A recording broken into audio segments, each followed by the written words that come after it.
Oke guys, jadi sebenarnya kita masih ada di dalam daerah symmetrical triangle ini. Seperti yang gue bilang, ini agak area non-trading zone ya. Karena saat ini kita benar-benar ada di tengah-tengah gitu ya. Nggak ada di support, yang dimana supportnya ada di sekitar 15-an. Nggak juga ada di daerah resist, yang dimana resistnya ada di sekitar 18 ribuan. Jadi kita benar di tengah, dan kita nggak tahu pasti area bakal kemana ya. Meskipun dari past performance ya, setiap kali kita ngelihat symmetrical triangle ini biasanya kita suka di prank ya. Ibaratnya di prank itu kita dibikin naik ke atas termennya seakan-akan breakout, lalu setelah itu kita dibanting ke bawah. Yang ini juga sama termennya kita dibikin naik ke atas, habis itu kita dibanting ke bawah. Yang ini juga sama, atas, habis itu breakout kita dibanting lagi ke bawah. Yang ini juga sama teman kita breakout, habis itu dibanting lagi ke bawah. Nah, kalau menurut kalian apakah ini benar kita akan ke atas lagi, temennya akan membentuk pattern seperti ini lagi, lalu dibanting lagi ke bawah atau enggak sih? Terus kalau misalnya kalian pengen ngelong atau nge-short, gue bisa rekomendasiin melalui platform BingX ya. Ini adalah salah satu platform futures yang gue pakai. Khususnya gue biasanya manfaatin fitur copy trade yang jarang ada di market yang lain. Jadi menurut gue cocok banget buat pemula. Selain itu bagi kalian yang sibuk kerja, nggak sempat mantengin grafik setiap saat, fitur copy trade ini sangat berguna teman, karena kalau misalkan mereka buka posisi kita bakalan keikutan, mereka tutup kita juga bakalan keikutan. Jadi cukup tinggal deposit duit doang, lalu kita tinggal follow copy trader tersebut. Nah, ini adalah profil gua, jadi kalau misalkan kalian pengen ikutin gua trading ya silakan teman. Kalau misalkan dirasa nggak cocok ya, disclaimer on dulu ya, kalian bisa pindah ke copy trader yang lain. Jadi kalau misalkan kalian udah copy trade ya, keuntungan maupun kerugian kalian yang tanggung masing-masing ya, jadi jangan dilempar ke gua. Ya gue nggak memaksa lah teman ya. Kalau misalkan kalian pengen ikutin gue, nanti gue open trade akan langsung ke notify teman, kalian akan langsung ikutan ya.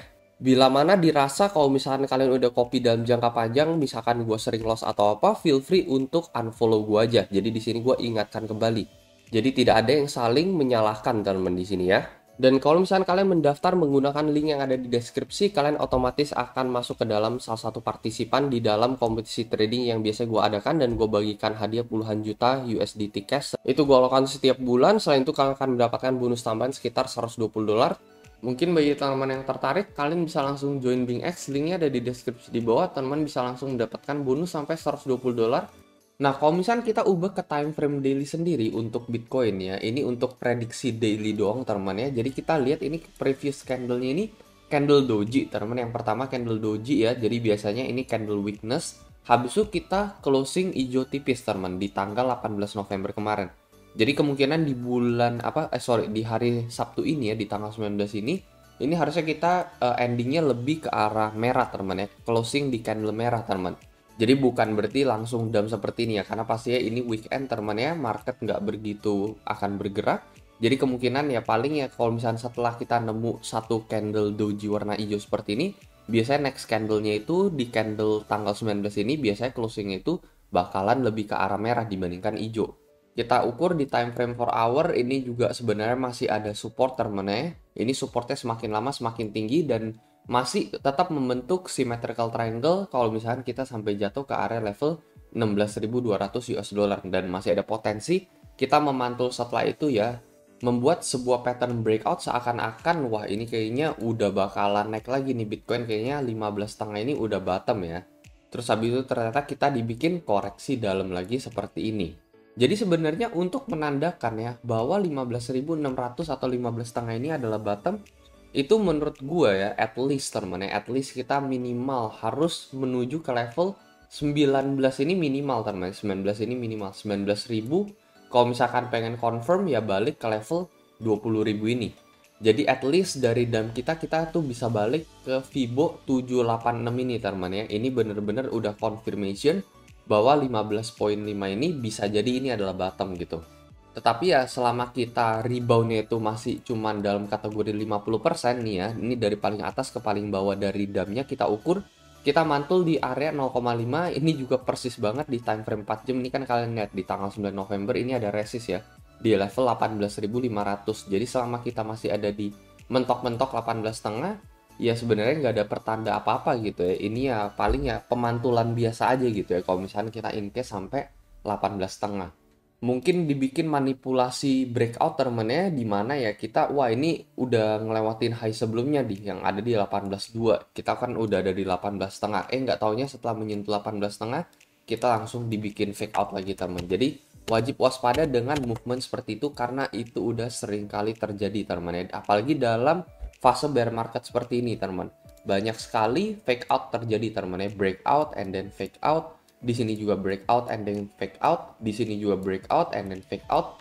Jadi kalau misalkan pengen at least cari probabilitas yang lebih aman ya, yang kira-kira 60-70% nih kayaknya Bitcoin udah bakalan reversal, ya at least minimal kita harus balik ke level 20k teman ya. Ini adalah area dimana sebelum kita jatuh. Jadi ya well paling itu aja teman untuk shorter time frame yang pengen gue umumin untuk saat ini, yang gue lihat saat ini terjadi pada Bitcoin ya. Ini menurut analisa dan pandangan pribadi gue sendiri. Kalau dari weekly-nya sendiri nih kalian bisa perhatikan teman-teman, weekly-nya clear kita udah jebol di bawah 17.6, dan kalau misalkan kita lanjut downtrend teman-teman dalam beberapa minggu kemudian, di sini kita bisa lihat semacam broadening wedge atau falling wedge di sini ya.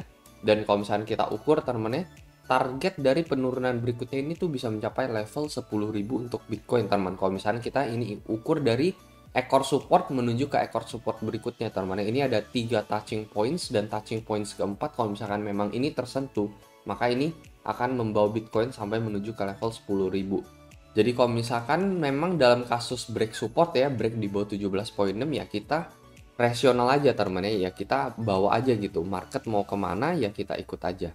Nah breakout ini mungkin bakalan ditentukan di hari Senin ya. Jadi mungkin hari ini dan besok itu masih bakalan sideways seperti biasa weekend teman, dan nanti di hari Seninnya kita bakalan menentukan nih whether kita bakalan breakout teman sama seperti pola-pola sebelumnya yang sudah terjadi, atau apakah kali ini akan berbeda di mana kita malah breakdown tanpa adanya breakout teman. Ini menarik banget sih kalau misalkan ternyata kita breakdown dulu sebelum breakout, karena ini nggak pernah terjadi dari symmetrical triangle sebelumnya teman ya. Seperti yang tadi kita udah bahas lah, kita udah sebutin teman ya. Itu belum pernah terjadi kalau misalkan ternyata kita breakdown dulu tanpa adanya breakout. Biasanya kita dibawa naik dulu ya, dibikin seakan ada harapan, lalu kita dibanting lagi ke bawah. Well, itu aja teman untuk update video kali ini ya. Jadi sekali lagi ini hanyalah trading strategi dan trading plan gue sendiri. Jadi jangan ikut-ikutan. Kalau misalkan kita ukur dari past performance sebelumnya ya memang lebih agak ke arah long ya, dengan risk reward 1:2. Jadi kalau misalkan kalian pengen set SL, ini ya di sekitar minus 4%, sementara rewardnya itu mungkin bisa sekitaran 8%, 9% teman ya. Jadi sebenarnya masih 1:2, apalagi kita tahu past performance dari symmetrical triangle ini biasanya kita di bawah breakout teman ya. Jadi mungkin bisa jadi opportunity buat long, not financial advice. Sekali lagi ya, pastinya selalu miliki trading plan kalian lagi masing-masing. Kalau gue sendiri, meskipun gue tahu, gue lihat bahwa previous symmetrical triangle memang membawa kita breakout ya, gue nggak akan open terlebih dahulu. Gue hanya akan open kalau misalkan memang terjadi breakout teman ke level 18, lalu di sana mungkin gue akan open posisi short untuk mendapatkan koreksi dia teman ya, balik lagi ke bawah. Kalau misalnya dia memang breakout, balik lagi ke level 18.000. Jadi paling ya itu plan gue sendiri ya teman ya. Itu aja paling untuk video kali ini, dan seperti biasa sampai jumpa di next video.